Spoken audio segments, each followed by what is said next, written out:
પ્રણામ. આજે એક સરસ મજાનો ટોપિક શ્રી નવીનભાઈ દ્વારા સંકલિત સુવિચારો સંસ્કાર એ સબ્જેક્ટ ઉપર. સંસ્કાર એટલે શું? સંસ્કાર ગીતાનો સાર છે. સંસ્કાર મહાભારતનો સૌથી મહાઅધ્યાય છે. સંસ્કાર રામાયણની સૌથી સારી પારાયણ છે. સંસ્કાર ગુરુ દ્રોણે પાંડવોને શીખવેલો પાઠ છે. સંસ્કાર શ્રી કૃષ્ણનો ઠાઠ છે અને સંસ્કાર માનવીના સાચા ઠાઠને માઠ છે. પોતાના વિશિષ્ટ સંસ્કાર અને ગૌરવનું યોગ્ય ભાન પ્રગટ્યા વિના કોઈ જાતિ મહાન બની શકતી નથી. સંસ્કારી માણસ કદી કોઈનું બુરું કરી શકતો નથી.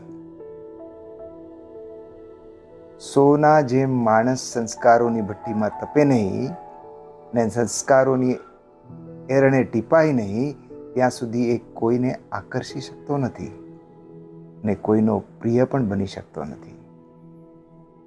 સંસ્કાર કોઈ વસ્તુ જેમ જોઈ શકાતા નથી, પણ એનો અનુભવ બધાને થાય છે.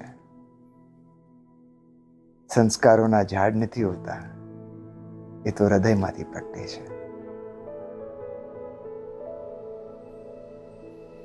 આવો જ એક પ્રસંગ યાદ આવે છે. મારા એક મિત્ર હતા, એ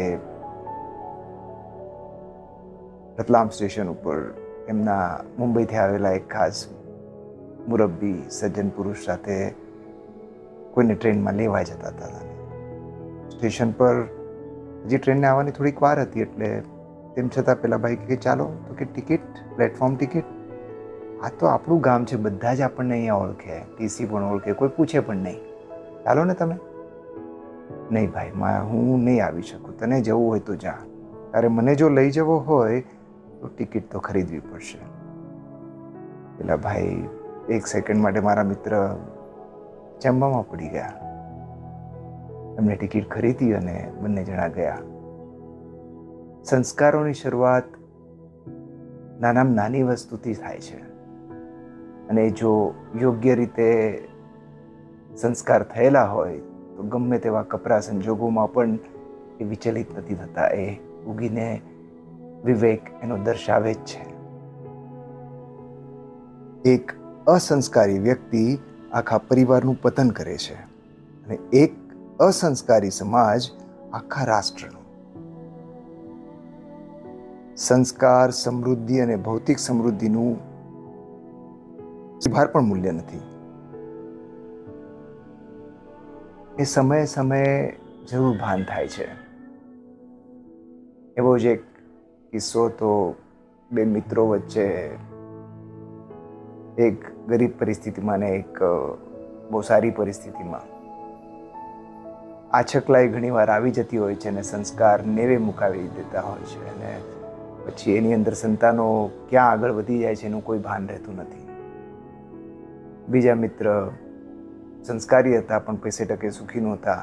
સંસ્કારી છોકરાઓને સારામાં સારા સંસ્કાર આપ્યા, અને પેલા મિત્રે પેલા ભાઈને કીધું કે ભાઈ, તારા છોકરાઓ બહુ આછકલાઈ ભર્યા લાગે છે અને તું અત્યારે થોડું ધ્યાન આપે તો સારું.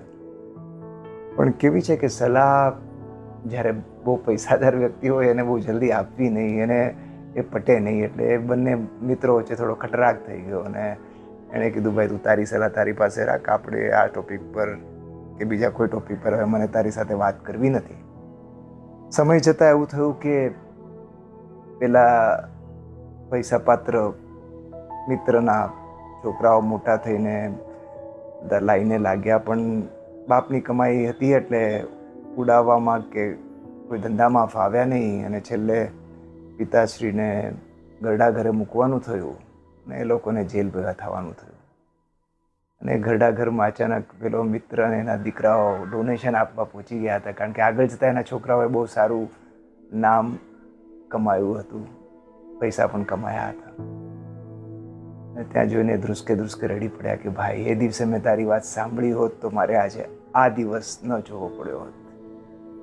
અને પેલા ભાઈના દીકરાઓ એટલા સંસ્કારી હતા કે તમે મારા પપ્પાના મિત્ર છો, આટલા જૂના છો, ઓહો તમે ચાલો, તમે અમારી સાથે અમારા ઘરમાં રહેજો. તો સંસ્કાર તો દરેક જગ્યાએ દેખાય જ છે. સંસ્કારી માણસ ભીડમાં પણ પરખાઈ જાય છે. કુસંસ્કાર જ માણસની સૌથી મોટી કદરૂપતા છે. સંસ્કાર જ માણસની સાચી સમૃદ્ધિ છે.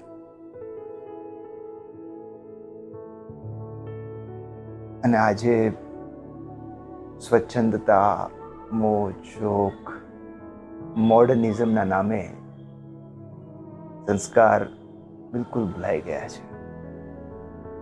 તેમ છતાં ભારતની આ ભૂમિ, આ સંસ્કૃતિ એ સંસ્કારોને સાચવવાનું કામ કર્યું છે.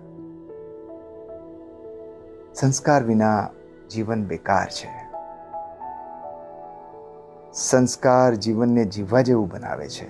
સંસ્કાર જ જીવનને જાણવા જેવું બનાવે છે.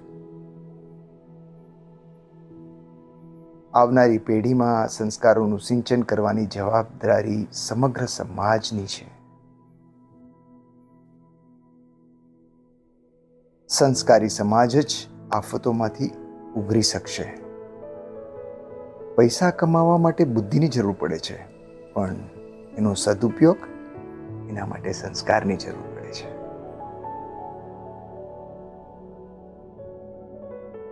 માતા પિતા જ ખરા સંસ્કારદાતા છે.